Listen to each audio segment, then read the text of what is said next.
নতুন নতুন টিপস পেতে ভিডিওর নিচে দেখানো সাবস্ক্রাইব বাটনটিতে ক্লিক করুন এবং নোটিফিকেশনটি অন করে দিন। ধন্যবাদ। হ্যালো বন্ধুরা, কেমন আছেন সবাই?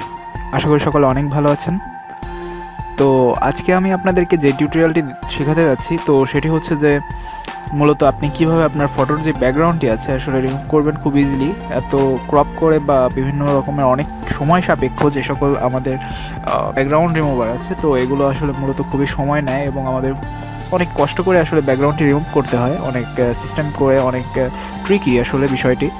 তো আমরা আসলে কিভাবে খুব সহজে আমাদের ফটোর ব্যাকগ্রাউন্ডটি রিমুভ করব, তো চলুন দেখে নেই আমার এই টিউটোরিয়ালে। তো চলুন শুরু করা যাক।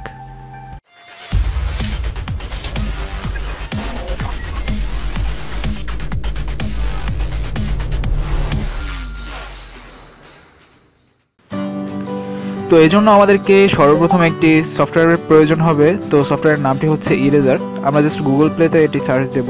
জাস্ট গুগল প্লে স্টোরে যাই, এখান থেকে আমি দেন গুগল প্লে স্টোরে প্রবেশ করে আমরা জাস্ট এখানে লিখব ইরেজার। আর কিছু লিখতে হবে না, জাস্ট ইরেজার লিখলেই হবে। দেন দেখুন এখানে background eraser. Background eraser just আমরা এখান থেকে এই সফটওয়্যারটি আসলে যেটার গুগলের রেটিং পয়েন্ট হচ্ছে 4.4। তো আমরা জাস্ট এখান থেকে এটি ডাউনলোড করে নেব। তো মূলত আসলে এটি আমার ডাউনলোড করা আছে, তাই এখন আর ডাউনলোড করতে হবে না। আমি জাস্ট এখান থেকে ওপেন বাটনটিতে ক্লিক করি। দেন এখান থেকে লোড ফটো, জাস্ট আমরা যে কোনো ফটোর ব্যাকগ্রাউন্ড রিমুভ করতে গেলে সেটিকে আমরা এখান থেকে সিলেক্ট করে নেব। এখানে নিচে যে একদম নিচে যে লোড এ ফটো আসলে আছে সেটিতে আমরা জাস্ট ক্লিক করব। দেন এখান থেকে একটি ফটো সিলেক্ট করে দেবো। জাস্ট আমি এখান থেকে আমার এই ফটোটি সিলেক্ট করছি।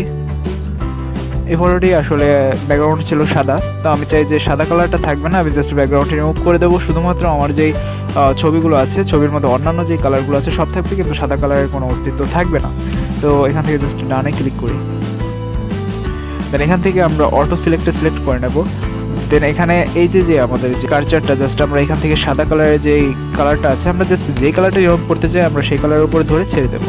দেখুন আমার সাদা কালারটি রিমুভ হয়ে গেছে। আমি যদি এখন এই লাল কালারের উপরে ধরে ছেড়ে দিই, লাল কালারগুলো আস্তে আস্তে সব রিমুভ হয়ে যাবে। আমি যেটার উপরে নিয়ে ছেড়ে দেবো সেই কালারটি জাস্ট রিমুভ হয়ে যাবে। তো দেখুন আমি সবগুলো না করে দেখালেও আমি কিছু কিছু করে দেখাচ্ছি আসলে কীভাবে এটা রিমুভ করতে হয়।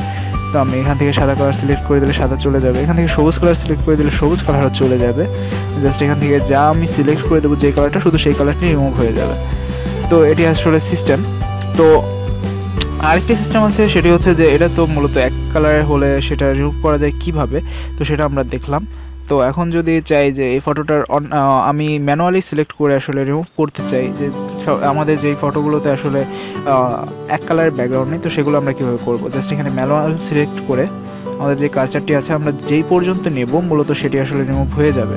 তো এখন দেখুন আমার এখানে এখন এই লেখাটি বেশি আসলে কাট হয়ে গিয়েছে। তো এটিকে আমরা কিভাবে আবার ফিরিয়ে আনবো, জাস্ট এখান থেকে রিপেয়ার বাটনে ক্লিক করে দেখেন এখন এর ওপর আমি জাস্ট যদি কার্সারটি নিয়ে যাই, আমার এখন এই লেখাটি কিন্তু চলে এসেছে।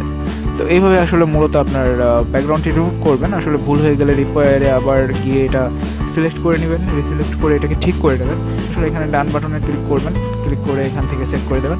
তো এই ছিল আমার ভিডিও টিউটোরিয়াল। তো আজকের ভিডিও টিউটোরিয়াল আমরা মূলত শিখলাম যে কীভাবে আমাদের ফটোর ব্যাকগ্রাউন্ডটি রিমুভ করতে হয়। তো পরবর্তী ভিডিও টিউটোরিয়াল দেখার আমন্ত্রণ জানাচ্ছি। অবশ্যই ভিডিওটি ভালো লাগলে লাইক করবেন, কমেন্ট করবেন এবং শেয়ার করবেন, এবং চ্যানেলটিকে অবশ্যই সাবস্ক্রাইব করবেন পরবর্তী ভিডিও পেতে। তো থ্যাঙ্কস ফর ওয়াচিং।